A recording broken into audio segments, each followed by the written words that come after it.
And finally, new rule, free the workplace romance. Let's go back to letting love connections happen at the office. It's funny, all I hear about these days is the loneliness epidemic and how nobody socializes anymore and Gen Z isn't dating, Gen Z isn't fucking. Here's a crazy idea. Stop being overly paranoid about power imbalances in one of the last places humans actually interact anymore, and let people fuck at work.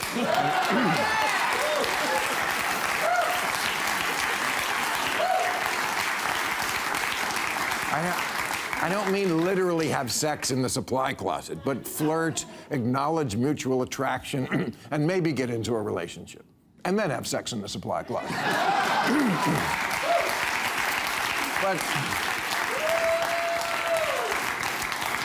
But that's not really where we are, because America always overreacts, usually on the side of too much safety. We did it with overprotecting our children.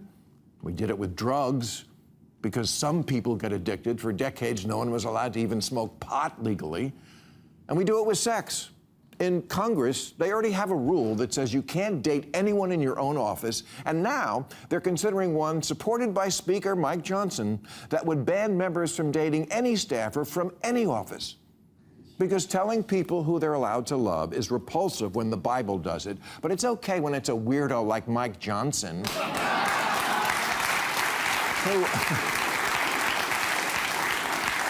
Mike Johnson, who has an app on his phone called Covenant Eyes, which scans everything you open and reports any porn use to a sponsor, which in this case is his son.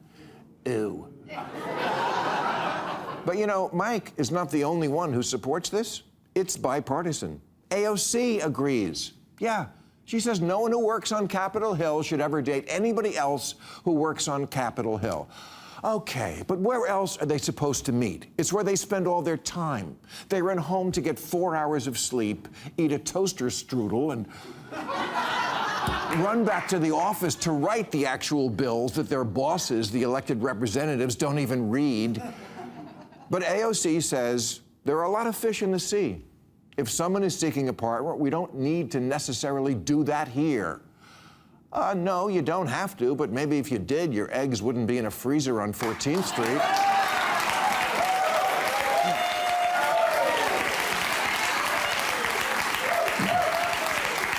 Look, please, I'm all for it. Freezing eggs, or whatever you want to do. That's consensual, and that's the point.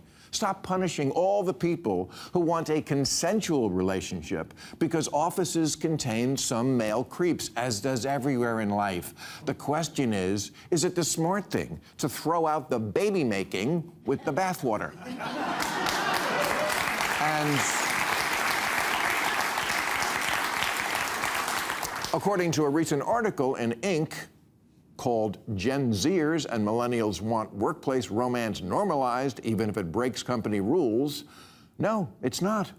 Because here's the thing. While there are plenty of fish in the sea, there aren't a lot of seas. That is, not a lot of places to meet fish. The workplace is where most people have always done it. It's where most married couples caught their fish.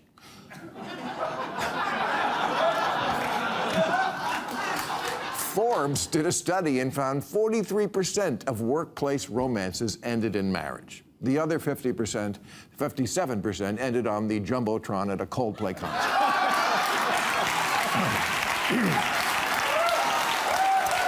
Now, is the workplace the perfect place to be? No, but what's better?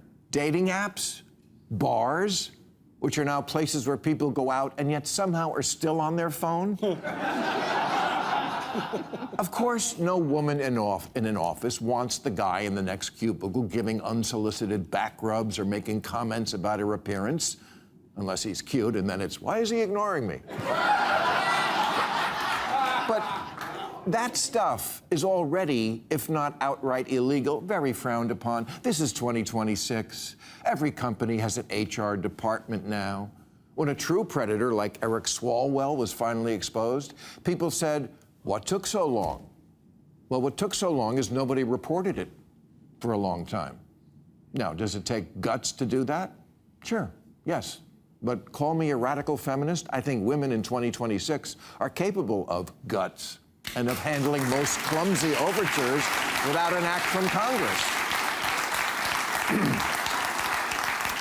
There is a congressman from North Carolina, Chuck Edwards, Republican, Christian, married to the same woman for 40 years. Not really my jam.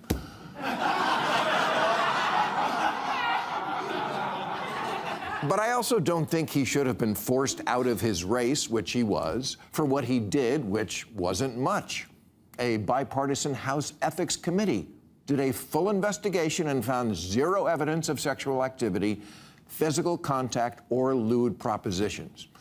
No, what Chuck did was buy the women in his office gifts, a lot of them.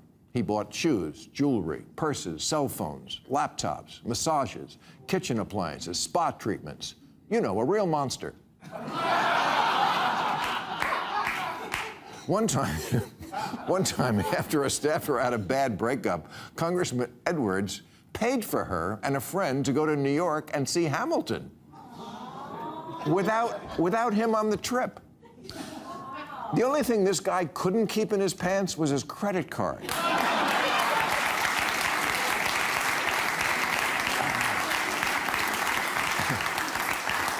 There's a song in Hamilton called The Room Where It Happens, and this tragic castrato literally couldn't get in the room where it happens.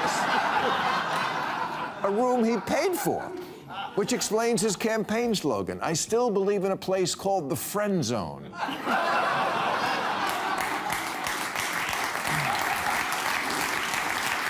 I tell you, thank goodness we stopped this sick, demented fuck before he sent another poor, defenseless woman on a spa weekend.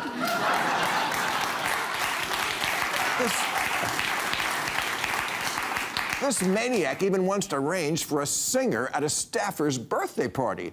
And this was so traumatic that one staffer confided in a friend that she was low-key scared. The congressional panel also found some women were uncomfortable with the gifts. Yeah, but not so uncomfortable they didn't take them.